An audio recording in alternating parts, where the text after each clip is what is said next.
اعوذ باللہ من الشیطان الرجیم، بسم اللہ الرحمن الرحیم۔ ناظرین، ہم آپ کی خدمت میں پروگرام ہم اور ہماری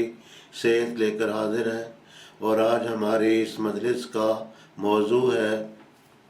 مسکراہٹ علاج الامراض ہے۔ اس سلسلہ میں ہم بعض اکثر پوچھے جانے والے سوالات کے جوابات ناظرین کی خدمت میں پیش کریں گے۔ سوال ہے، ہنسنے سے، خوش رہنے سے، مسکرانے سے، تبسم سے کس طرح صحت کے اوپر اثرات مثبت رنگ میں مترتب ہوتے ہیں؟ جواباً عرض ہے کہ جب انسان غمگینی، غم اور تفکرات کی حالت میں ہوتا ہے تو اس کے اعصاب، اس کے دل و دماغ، معدہ، جتنے بھی نظام ہے جسمانی ہے، وہ سب کے سب متاثر ہوتے ہیں۔ اور جو انسان خوش رہتا ہے، مسکراتا ہے، تبسم کرتا ہے، تو اس کے نتیجہ میں جو ریلیکسیشن اور جو تناؤ کی کیفیت ہوتی ہے وہ جاتی رہتی ہے، اور اس کے مقابل پر ریلیکسیشن یا اس کے جو الٹ ایک کیفیت ہوتی ہے، تناؤ اور اکڑاہٹ کے جو برعکس ایک کیفیت ہوتی ہے وہ پیدا ہوتی ہے۔ چنانچہ دماغ جو ایک حاکم اعلیٰ کی حیثیت رکھتا ہے، دماغ کے اوپر اور اعصاب کے اوپر نہایت خوش کن قسم کے اور نہایت پازیٹیو قسم کے اثرات پیدا ہوتے ہیں، اور ان مثبت اثرات کے نتیجہ میں جتنے بھی نظام ہے جسمانی ہے، سب کے اوپر درجہ بدرجہ مفید اثرات پڑتے ہیں۔ چنانچہ نظام ہضم کے اوپر بہت اچھے اثرات پڑتے ہیں، بھوک کھل کے لگتی ہے، کھانا ٹھیک سے ہضم ہوتا ہے، اور اسی طرح نظام دوران خون جو پورے جسم انسانی میں خون کی آبیاری کرتا ہے، اور اس آبیاری کے نتیجہ میں ہمارے جو خلیات ہیں وہ صحیح طور پر اور ہمارے اعضاء و افعال کام سر انجام دیتے ہیں۔ نظام دوران خون کے اوپر بہت اچھے اثرات پڑتے ہیں۔ اسی طرح جو دیگر نظامات ہیں ان کے اوپر بہت اچھے اثرات پیدا ہوتے ہیں۔ چنانچہ دیکھا گیا ہے کہ سٹریس، ڈپریشن یعنی اعصابی تناؤ، دباؤ، کھچاؤ، سب جو ہیں ان سے انسان کو افاقہ ہوتا ہے، ان سے آرام حاصل ہوتا ہے، اور جو بلڈ پریشر ہے وہ کم ہوتا ہے، کولیسٹرول کم ہوتا ہے۔ اس کے برعکس غصے کی حالت میں بلڈ پریشر بڑھتا ہے، کولیسٹرول بڑھتا ہے، اور خطرناک قسم کے عوارض لاحق ہو سکتے ہیں۔ نفسیاتی عوارض مثلاً بے چینی، گھبراہٹ پیدا ہوتی ہے جبکہ انسان غصے کی حالت میں ہوتا ہے، اور غصے کی حالت میں ہونے سے بہت سیریس قسم کے مسائل پیدا ہو سکتے ہیں۔ اور یہ بھی دیکھا گیا ہے کہ خوشی کی حالت میں اور مسکرانے کی حالت میں جسم کے اندر بعض ایسے کیمیائی مادے ہیں، مثلاً انڈورفن اور سیروٹونین وغیرہ، وہ زیادہ مقدار میں پیدا ہوتے ہیں، اور وہ جو انڈورفن مثلاً ہے وہ جسم کے اندر ایک ایسا مادہ ہے جو قدرتی طور پر پیدا ہوتا ہے، اور اس کے نتیجہ میں جسم میں دردوں کا ازالہ ہوتا ہے اور تھکاوٹ وغیرہ دور ہوتی ہے۔ اور جو دوسرا مادہ جس کا ہم نے ذکر کیا ہے، سیروٹونین وغیرہ، اس کی پیدائش و افزائش کے نتیجہ میں انسان کو ڈپریشن اور نفسیاتی عوارض سے، افسردگی سے، اور اس طرح کے جو دوسرے بعض مسائل ہیں ان سے اس کو نجات ملتی ہے۔ اور جیسا کہ ہم کسی قدر ذکر کر چکے ہیں کہ بلڈ پریشر، انجائنا، کولیسٹرول اور دیگر بہت سے قلبی عوارض سے انسان کو بہت فائدہ حاصل ہوتا ہے اور ان سے نجات ملتی ہے۔ سوال ہے کہ کیا مسکرانے کے نتیجہ میں، خوش رہنے سے معاشرہ کے اوپر بھی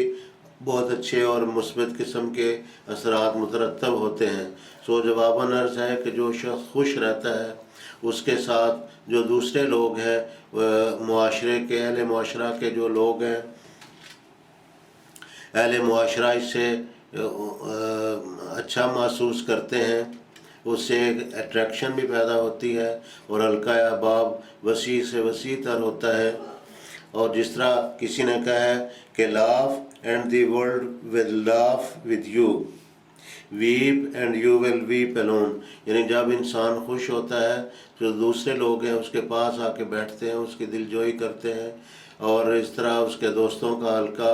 وسیع سے وسیع تر ہوتا ہے اور اس کے ساتھ وہ اس کی خوشیوں میں شامل ہوتے ہیں۔ لیکن جب وہ غمناک حالت میں ہوتا ہے، دکھی ہوتا ہے، تو سب چھوڑ جاتے ہیں۔ یعنی جس طرح کسی نے کہا ہے کہ خوشیاں سانجھی اور دکھ الگ الگ، جب انسان روتا ہے، غمگین ہوتا ہے، پریشان ہوتا ہے تو سب لوگ اس کو چھوڑ جاتے ہیں۔ پھر اگلا سوال ہے، کیا ہنسنا اور رونا لازم و ملزوم ہے؟ اگر کوئی شخص ہر وقت ہنستا ہی رہے، ہر وقت اسی ایک ہی حالت میں رہے، جس طرح کے بعض سٹیج ڈراموں میں دیکھا گیا ہے کہ وہ مسلسل ہنسائے چلے جاتے ہیں، ہر چیز کی افراط بری ہے، انتہا پسندی بہت بری ہے۔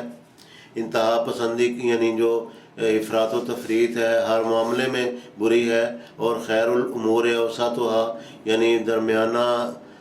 چال اور میانہ روی سب سے بہتر طریقہ ہے۔ پس چاہیے کہ درمیانی راہ اختیار کی جائے، مسلسل ہنستے چلے جانا اور مسلسل ایک ہی کیفیت میں رہنا، اور ہمہ وقت اپنے ماحول کو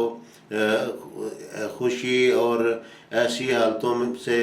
جو مسکراہٹ اور تبسم اور اللہ و لب کی شکل اختیار کر چکے ہیں، اس حالت میں رہنا بھی انتہائی نہ صرف گناہ کا باعث ہے بلکہ اس سے پریشانی، بعض بزرگوں نے لکھا ہے کہ اس سے پریشانی بڑھتی ہے۔ بس چاہیے کہ جس طرح کہ قرآن کریم میں آتا ہے کہ رو زیادہ اور ہنسو کم، یعنی ہنسنا اور رونا لازم و ملزوم ہے۔ ہنسی کا، مسکرانے کا زیادہ لطف تب ہوتا ہے جب انسان خدا کے حضور روئے اور گڑ گڑائے اور خدا کے ساتھ اس کا تعلق ہو، اور اگر ہر وقت لاو و لاب کی حالت میں رہے تو اس سے یہ مزہ جاتا رہتا ہے اور انسان خدا سے بھی دور ہوتا ہے۔ بزرگوں کے بعض ارشادات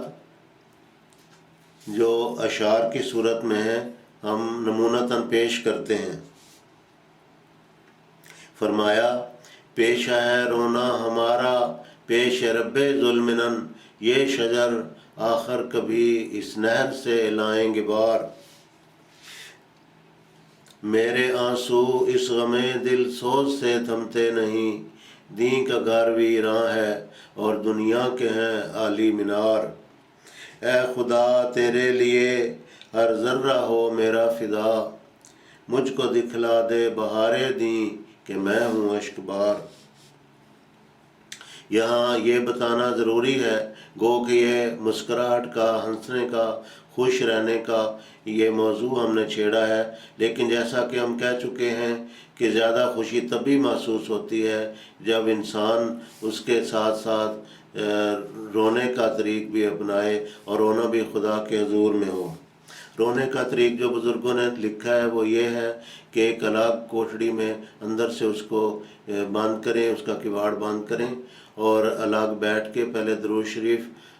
حضرت رسول اللہ صلی اللہ علیہ وسلم کی ذات بابرکات کے اوپر نہایت درد کے ساتھ پڑھیں، اس کے بعد سورۃ فاتحہ پڑھیں اور اس کے بعد پھر نہایت تضرع کے ساتھ درود شریف پڑھیں اور حضرت رسول اللہ صلی اللہ علیہ وسلم کے احسانات کو یاد کر کے نہایت عاجزانہ اور نہایت پرتضرع طریق پر درود شریف پڑھیں اور مصنوعی طور پر رونے کی کوشش کریں گے تو رونا آ جائے گا۔ جس طرح مصنوعی طور پر ہنسنے سے ہنسی آتی ہے، اسی طرح مصنوعی طور پر رونے سے رونا بھی آ جاتا ہے، تو یہ ایک طریق ہے جو رونے کا ہے۔ آگے سوال ہے کہ کیا ہنسی میں اعتدال ہونا چاہیے؟ ہر چیز میں اعتدال ضروری ہے، ہر چیز کی کثرت بری ہوتی ہے۔ ہنسی کے بعض لوگوں نے جو بعض غیر ضروری طور پر طریقہ اختیار کیا ہوتا ہے، وہ یہ ہے کہ اچھی بھلی سنجیدہ مجلس کو بعض اوقات جہاں کہ اس وقت ہنسنے کی ضرورت نہیں بلکہ سنجیدگی کی ضرورت ہوتی ہے، اور بعض مثبت مسائل کے اوپر غور ہو رہا ہوتا ہے تو وہ اس کو ہنسی کی نظر کر دیتے ہیں، جو کہ بہت برا ہے۔ اور پھر ایک ہنسی کا طریقہ یہ بھی ہے کہ وہ ہنسانے کے لیے جھوٹ موٹ گھاڑ لیتے ہیں، جھوٹی باتیں بیان کر دیتے ہیں۔ اس سلسلہ میں حضرت رسول اللہ صلی اللہ علیہ وآلہ وسلم نے فرمایا، جو لوگوں کو ہنسانے کے لیے جھوٹ کا سہارا لیتا ہے، جھوٹ بولتا ہے اور یہ سمجھتا ہے کہ مذاق کے رنگ میں وہ ان کو ہنسا رہا ہے، اس کے لیے آپ نے فرمایا ہلاکت ہے، ہلاکت ہے، ہلاکت ہے، 3 دفعہ فرمایا۔ بس ہنسانے کے لیے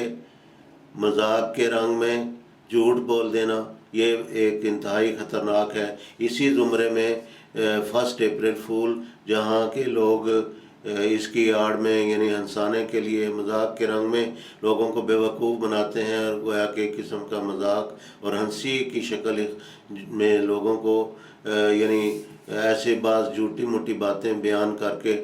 تو بعض اوقات ایسے سنگین اور سیریس مسائل پیدا ہوئے ہیں، یعنی فلاں کا ایکسیڈنٹ ہو گیا ہے اور بعد میں پھر ہنسنا شروع کر دیتے ہیں، حالانکہ وہ بات جھوٹی ہوتی ہے۔ اس کے نتیجہ میں کئی ایک اموات بھی واقع ہو چکی ہیں۔ ہارٹ اٹیک ہونے سے اچانک جو ذہن پہ دباؤ پڑتا ہے اور پریشانی اچانک جو غلبہ کرتی ہے، اس کے نتیجہ میں انتہائی سیریس قسم کے مسائل پیدا ہو چکے ہیں۔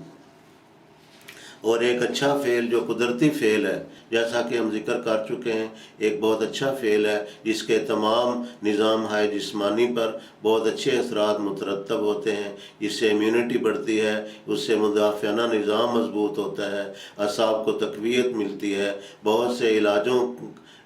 کی جہاں نہ کوئی میڈیسن کی ضرورت ہوتی ہے، اور نرا خوش رہنے سے بہت اچھے نتائج پیدا ہوتے ہیں۔ بلکہ ہم نے ذاتی طور پر دیکھا ہے کہ بعض اوقات جب فری میڈیکل کیمپس لگاتے تھے تو محدود وقت میں سینکڑوں مریضوں کو دیکھنا ہوتا ہے، جو ایک بہت تھکا دینے والا فعل ہے۔ تو ہم ہر ایک کے ساتھ مریضوں کے ساتھ خوش باش رہتے تھے، ہنسی مذاق کرتے تھے، اور کئی گھنٹے کی شدید جو محنت تھی اس کے بعد بھی دیکھا کہ خدا کے فضل کے ساتھ ہم بالکل اسی طرح فریش تھے جس طرح کوئی کام کیا ہی نہیں۔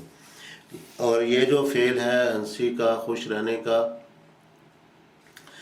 تو اس کو بجائے اس کے کہ اس سے صحیح فائدہ اٹھایا جائے،